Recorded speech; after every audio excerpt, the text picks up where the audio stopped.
Degan bo'lsangiz, Akvapower direktori Dunomoddagi 1 milliard dollarlik loyihaning katta qismini mahalliy texnologiyalar asosida qurilishini aytdi. Nima deb o'ylaysiz, mamlakatimizda Akvapowerdek gigant kompaniyaga mahsulot yetkazib berish imkoniyati bormi? Elektrotexnika siyosatimiz bunday hamkorlikka tayyormi? Ha, hech ikkilanmasdan aytish mumkinki, yangi O'zbekistonning elektrotexnika sanoati bunday hamkorlikka tayyor. Agar O'zbekiston yetakchisi o'z vaqtida bu tarmoqni rivojlantirishga jiddiy e'tibor qaratmaganda, bunday bo'lmasligi ham mumkin edi. Keling, davlatimiz rahbarining e'tibori bilan bu tarmoq keyingi yillarda nechog'li o'sganini aniq misollar bilan ko'ramiz.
Guvohi bo'lganingizdek, tarmoqdagi o'sish sur'atlari bu O'zbekiston qisqa muddatda elektrotexnika sanoatida juda katta sakrashga erishganini tasdiqlaydi va bu raqamlarni aytishgagina oson.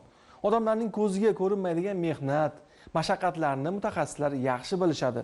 Davlat rahbarining tashabbusi, qat'iyati va uzoqni ko'zlab amalga oshirilayotgan siyosati tufayli elektrotexnika sanoati O'zbekiston iqtisodiyotining driver tarmog'iga aylandi.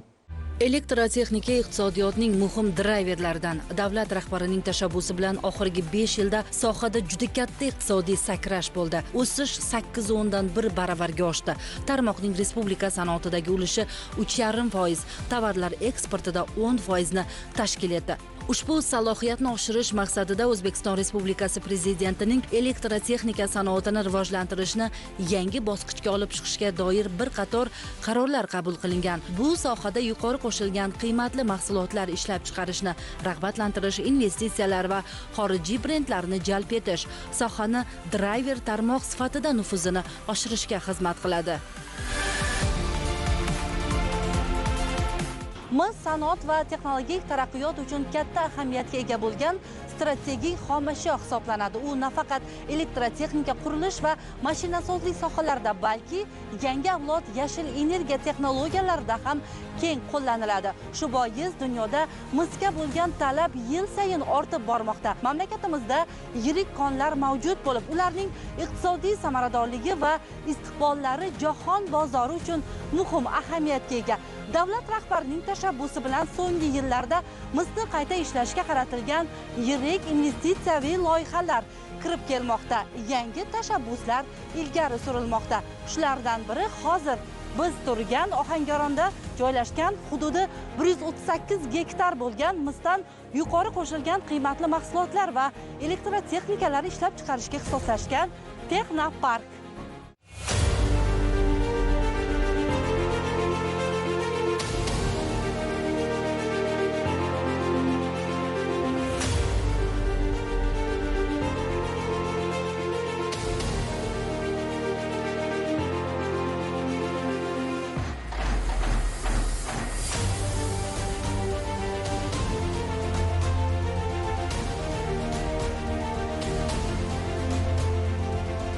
Bu yerda birinchi bosqichda 20 ta loyiha o'rin oladi. Ularga 310 million dollar investitsiya jalb etiladi. Bu orqali 3176 ta yangi ish o'rni yaratiladi. 67 o'ndan 1000 tonna mis xomashyosini qayta ishlash imkoni yaratiladi.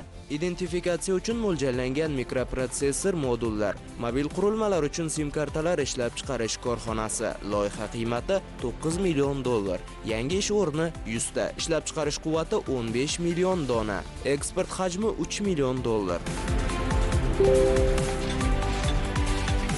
Loyiha 4 gektar maydonda tashkil etilgan. E'tiborlisi, bu yerda ishlab chiqarish orqali mahsulotlar mahalliylashtirishi bilan birga Markaziy Osiyo va Ko'rfaz davlatlariga eksport ham qilinmoqda. Bu qisqa muddatdagi katta natijalar O'zbekiston iqtisodiyoti uchun.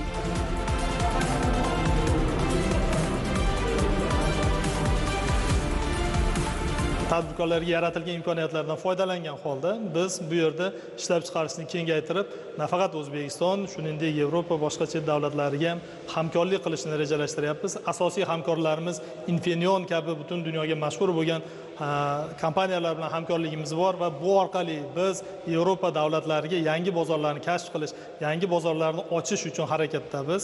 Hozirgi kunda mobil aloqa operatorlari uchun sim kartalarni ishlab chiqarayotgan bo'lsak, biz o'sha hamkor tashkilotlarimiz bilan yaqin kunlarda xalqaro sertifikatlarni qo'lga kiritgan holda tijorat bank kartalarini ishlab chiqarishni rejalashtirganmiz. Qolaversa, ID kartalar va boshqa to'lov tizimi kartalarini ham ishlab chiqarish oldimizga maqsad qilib qo'yganmiz. Bilasizmi, Ohangaronda aynan sim karta zavodi bizda ochilishi tasavvurimga ham sig'magandi. Qarangki, ishlab chiqarish jarayonida aynan o'zim ishlayotganimdan juda ham xursandman. Avval ishsiz edim. Hozirgi kundagi o'zim yashayotgan hududda mana shunday korxonaning qurilishi bizga juda ham katta imkoniyat bo'ldi. Ayniqsa biz yoshlar uchun bu imkoniyat juda ham qulay. Prezidentimizga rahmat, shunchalik bizga shart-sharoitlar yaratib, shunday joylarga zavodlar qurib, o'zimizni yashaydigan hududlarga shunday imkoniyat yaratib qo'yganidan juda ham xursandmiz. Keng turdagi maishiy texnika vositalar ishlab chiqarish korxonasi. Loyiha qiymati $12,5 million. Yangi ish o'rni 150 ta, ishlab chiqarish quvvati 200 ming dona, eksport hajmi $10 million.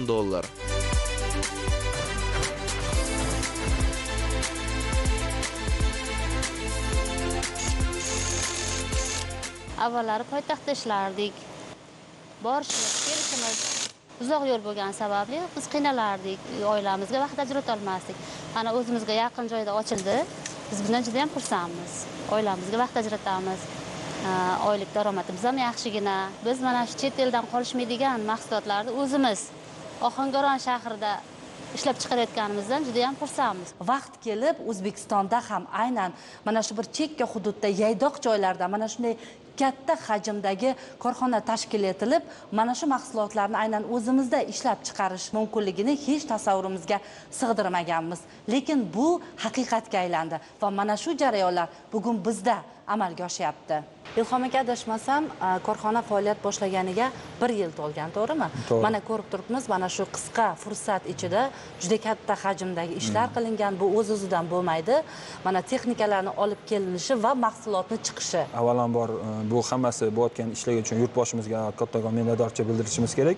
Sababi eng katta yordam ular tadbirkorlarga yaratib berayotgan shart-sharoitlardan kelib chiqib, biz tadbirkorlar ham shu darajada o'sib boramiz. 1 yil oldin tamal toshi qo'yilgan bo'lsa, hozirgi kunga kelib mana ko'rib turibsizki, o'sha 300 kishilik ish o'rni yaratildi. Mahsulotlarni ishlab chiqarishni boshladik. Aynan konditsionerlarni. Korxonamizni mana shu sanoat zonasida tashkil etilganini inobatga olgan holda bir narsani aytishim mumkinki, qo'shimcha qulayliklar yaratildi. Ya'niki mana shu sanoat zonasida ishlab chiqarilgan mis quvurlarni biz ulardan yarim tayyor mahsulot shaklida sotib olib, o'zimizni tayyor mahsulotlarimizni ishlab chiqarishni boshladik. 1 yil davomida ishlab chiqarilgan mahsulotlar hajmi qanday va eksport hajmi? Adashmasam, allaqachon eksport qilishga ham ulgurgansizlar. Mana shu yil ishlab chiqargan mahsulotlarimizning 30% eksportga jo'natildi. Qolgan 70% mahalliy bozorda sotib kelinmoqda. Yuqori kuchlanishli kabel mahsulotlari ishlab chiqarish korxonasi. Loyiha qiymati $57 million. Yangi ish o'rni 485 ta, ishlab chiqarish quvvati 25 ming tonna, eksport hajmi $140 million.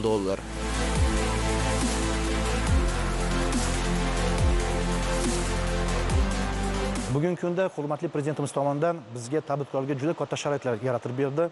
Ya'ni misol uchun bu imtiyozlar, bu subsidiyalar. Mana bugungi kunda ko'rib turibsizlar, biz birinchi bosqichda tayyorlab qo'ydik. Bizning hamkorlarimiz Belorusiyadan biza parking imtiyozlaridan foydalanamiz. Soliq imtiyozlari, bojxona imtiyozlari bu bizga ishlab chiqaradigan mahsulotimizni tannarxini yaxshi qiladigan. Bizni shu hududimizga Olmaliq kon-metallurgiya kombinati yaqin. Ya'ni biz mis katodlarni Olmaliq kon-metallurgiya zavodidan olamiz. Boshida 40 million dollar eksport o'zimizga maqsad qilib qo'ydik va shu eksportni 200 million dollargacha biz ko'tarmoqchimiz. Наш завод является крупнейшим заводом в Республике Беларусь по производству кабельно-проводниковой продукции. Bizning zavod Belarus Respublikasida kabel va sim mahsulotlarini ishlab chiqarish bo'yicha eng yirik korxonalardan biri hisoblanadi. Bizning investorlar O'zbekistonda zavod qurish maydonini tasodifan tanlamadik. Bu yerda zarur xomashyo bazasi mavjud. Shu bilan birga bizda kabel va sim mahsulotlarini ishlab chiqarish bo'yicha ulkan tajriba bo'lgani sababli o'z bilim va texnologiyalarimizni shu yerda qo'llashni xohlaymiz. Buning uchun esa yurtingizda hamma sharoit bor. Rejalarimiz katta. Zavod ishga tushgach katta hajmda ish bo'ladi va samarali natijalarga erishamiz. Eksport hajmi ham yuqori bo'ladi. Mis quvurlari va fitinglar ishlab chiqarish korxonasi. Loyiha qiymati 36 million dollar. Yangi ish o'rni 300 ta. Ishlab chiqarish quvvati 35 ming tonna. Eksport hajmi 250 million dollar.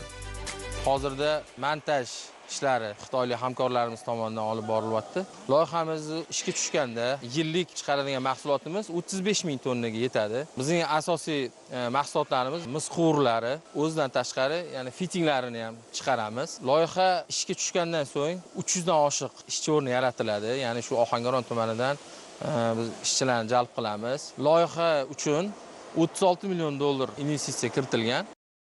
Kuchlanish qurilmalari va elektr uzatish liniyalari uchun metall konstruksiyalarni ruxlashni tashkil etish korxonalar majmui. Loyiha qiymati 40 million dollar. Yangi ish o'rni 200 ta, ishlab chiqarish quvvati 10 ming dona, 50 ming tonna. Eksport hajmi 25 million dollar.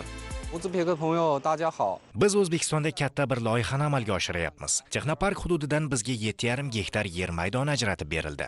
Qurilish montaj ishlari davom etmoqda. Yurtingizda ishlab chiqarish, biznes qilish uchun barcha sharoitlar yaratilgan. Bizning hamkorimiz juda katta salohiyatga ega. Birgalikda yangi loyihani tez orada yakuniga yetkazishni reja qilyapmiz. Bu yerdagi loyihalarimiz asosan yuqori kuchlanishli elektr liniyalarini uzatish uchun metall konstruksiyalar ishlab chiqarish va ushbu konstruksiyalarni issiq sink bilan qoplashdan iborat. Buni asosiy vazifasi, ya'ni xalqimizga shu ishlab chiqarilgan elektr energiyasini sifatli va o'z vaqtida yetkazib berishini ta'minlash uchun metall konstruksiyalar ishlab chiqariladi va ularni har xil ob-havo sharoitida issiqlikka, sovuqlikka chidamli bo'lishi uchun issiq galvanizli shu sink bilan qoplamasi bilan qoplanadi. Bu loyihamiz shu 2025-yilning oxiriga topshirilishi mo'ljallangan. Keng turdagi kabel va sim mahsulotlari ishlab chiqarish korxonasi. Loyiha qiymati 20 million dollar. Yangi ish o'rni 150 ta, ishlab chiqarish quvvati 8 ming tonna. Eksport hajmi 16 million dollar. Texnopark nafaqat ishlab chiqarish maydoni, balki to'liq infratuzilmaga ega bo'lgan shahar ichidagi shaharchaga aylanadi. 1.2 gektar yer maydonida oromgoh, yashil hudud, 400 o'rinli yotoqxona, bog'cha, maktab, oliy ta'lim muassasasi, shifoxona, umumiy ovqatlanish va ochiq turdagi sport majmualari bunyod etiladi.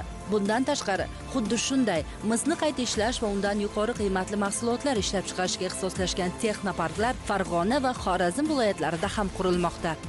Andijon viloyatidagi avtomobillar uchun elektr uzatgich simlarini ishlab chiqarish korxonasi. Loyiha manzili Asaka tumani. Loyiha qiymati 1 million dollar. Yangi ish o'rni 40 ta, ishlab chiqarish quvvati 100 ming dona. Hozirgi kunda yurtboshimiz tomonidan yaratib berilayotgan keng imkoniyatlardan foydalangan holda ishlab chiqarish liniyamizni yanada kengaytirish yo'lida ishlar olib borilmoqda. O'zbek sanoat uyushmasi bilan birgalikda misni qayta ishlash loyihasini yo'lga qo'ymoqchimiz. Ushbu loyihani ishga tushirish orqali eksport salohiyatini ham oshirishni o'z oldimizga maqsad qilib qo'yganmiz. Bu zavodga kirganimga salkam 1 yil bo'ldi. Bu joyga men o'zim ish so'rab kelganman. Ikkinchi guruh nogironligim uchun menga oson ish berishgan. Meni jamiyatga foydam tegyapti, shundan xursandman. Ishga kirganimga 1,5 yil bo'ldi. Bu yerda ko'pincha ayollar ishlaymiz. 300 taga yaqin ishchi, bo'sh ish o'rinlar ochilgan. Bu albatta prezidentimiz tomonidan berilgan bizga imkoniyatlar, sharoitlarimiz hammasi yaxshi. Oyliklar vaqtida issiq ovqatlar, mukofot pullari, ishimiz oson, yengil. Biz mahalladan ko'pchilik kelamiz, hammamiz bir-birimizni ishga tortib birga yetaklab kelganmiz shu yerga. Qoraqalpog'iston Respublikasidagi radiatorlar ishlab chiqarish korxonasi. Loyiha manzili Nukus tumani. Loyiha qiymati 23,5 million dollar. Yangi ish o'rni 100 ta. Ishlab chiqarish quvvati 200 ming dona. Hozirda hurmatli prezidentimiz tomonidan aynan Qoraqalpog'iston Respublikasiga berilayotgan bir qator preferensiyalarni sanab o'tishimiz joiz bo'ladi. Mol mulk solig'i, yer solig'i, daromad solig'i, undan tashqari bojxonadan olib kirilayotgan mahsulotlar uchun qo'yiladigan bojxona soliqlari to'lovlari bekor qilingan. Uskunalar yetakchi Yevropa davlatlaridan tanlab olingan. Ularda avtomatik payvandlash liniyasi Lias Italiya, undan tashqari kukunlik bo'yoqlash liniyasi Yevrimpianti Italiya, qo'shimcha uskunalar bo'lsa Turkiya va Xitoy davlatlaridan tanlab olingan. Birinchi bosqichda o'zida biz tayyor mahsulot ishlab chiqaramiz. Mahalliy bozor, undan tashqari eksportni mo'ljallaganmiz. Qashqadaryo viloyatidagi tarmoqsimon polietilen xomashyosini ishlab chiqarish korxonasi. Loyiha manzili Qarshi shahri. Loyiha qiymati 2,1 million dollar. Yangi ish o'rni 30 ta. Ishlab chiqarish quvvati 3000 tonna. Elektrotexnika sanoati uchun muhim bo'lgan ushbu yirik loyihamiz ham O'zbekiston Xitoy o'rtasidagi do'stona hamkorlikning amaliy namunasidir. Qashqadaryo viloyatida yangi turdagi sanoat mahsulotlari, ayniqsa kabel mahsulotlari uchun yuqori sifatli compound ishlab chiqarishni yo'lga qo'yish orqali mintaqamiz iqtisodiyotiga hissa qo'shishni maqsad qilganmiz. Bu loyiha shuningdek ikki davlatning iqtisodiy rivojiga ham xizmat qiladi. Biz hamkorlarimiz bilan birgalikda innovatsion yechimlarni joriy etamiz. Mahalliy kadrlar malakasini oshirishga alohida e'tibor qaratamiz. Mintaqamizning sanoat salohiyatini yanada yuksaltirishga o'z hissamizni qo'shishga harakat qilamiz. Farg'ona viloyatidagi kabel mahsulotlari ishlab chiqarish korxonasi. Loyiha manzili Dang'ara tumani. Loyiha qiymati 1,5 million dollar. Yangi ish o'rni 45 ta. Ishlab chiqarish quvvati 2,1 ming tonna. Bittagina stanogim bor edi. Ancha qiyinchilik bo'lgan. Prezidentimizga rahmat. Ancha tadbirkorlarga Rossiya ham yordam berishyapti. Bugun bu yerda 40 tacha odam ishlayapti. 1,5 gektar yer berishdi. Mana shu yerda Xudo xolasa mana ishlarga tushiryapmiz. Keyinchalik bu yana bir 50 ta ishchi o'rin yaratamiz. Samarqand viloyatidagi No Frost maishiy sovutgichlar ishlab chiqarish korxonasi. Loyiha manzili Urgut tumani. Loyiha qiymati 6 million dollar. Yangi ish o'rni 110 ta. Ishlab chiqarish quvvati 15 ming dona. Bu yerga ishga kirganimga 2 yil bo'lgan bo'lsa, oddiy yig'uvchi lavozimida hozirgi kunga sex ustasi lavozimiga ko'tarilib keldim. Yoshim 20 yosh. Eng yosh kadrlardan hisoblanaman bu yerda. O'zimdan misol olsam, 1 oy o'qishga borsam, bo'sh paytim 6 oyni shu yerda ishlab, o'zimni to'lov shartnomamni to'lashga imkoniyatim bor. Oilaviy budjetga ham o'z foydam tegadi.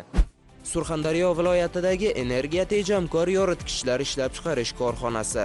Loyiha manzili Termiz tumani. Loyiha qiymati 1,5 million dollar. Yangi ish o'rni 120 ta. Ishlab chiqarish quvvati 3 million dona. Termiz xalqaro savdo markazi hududida 2024-yil sentyabr oyidan o'z faoliyatimizni boshlaganmiz. Bizning energiya tejamkor LED lampalarimiz ushbu do'kon orqali Afg'oniston fuqarolariga sotib kelyapmiz. Hozirgi vaqtga kelib 120 turdagi mahsulotlar bor. Toshkent shahridagi 110 kilovatt yuqori kuchlanishli kabel mahsulotlarini ishlab chiqarish korxonasi. Loyiha manzili Sergeli tumani. Loyiha qiymati 10 million dollar. Yangi ish o'rni 60 ta. Ishlab chiqarish quvvati 1,5 ming kilometr.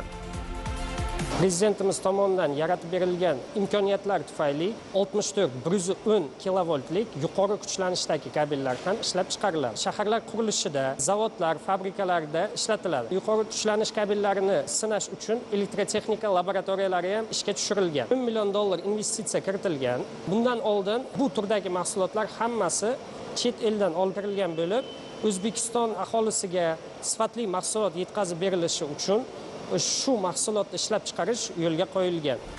Elektrotexnika sanoatida yangi imkoniyatlar ochilmoqda. Mazkur sanoat tarmog'i ishlab chiqarish va eksport quvvatlarini oshirib, dunyo bozorida milliy brend ostidagi mahsulotlarimiz soni ortishiga xizmat qiladi.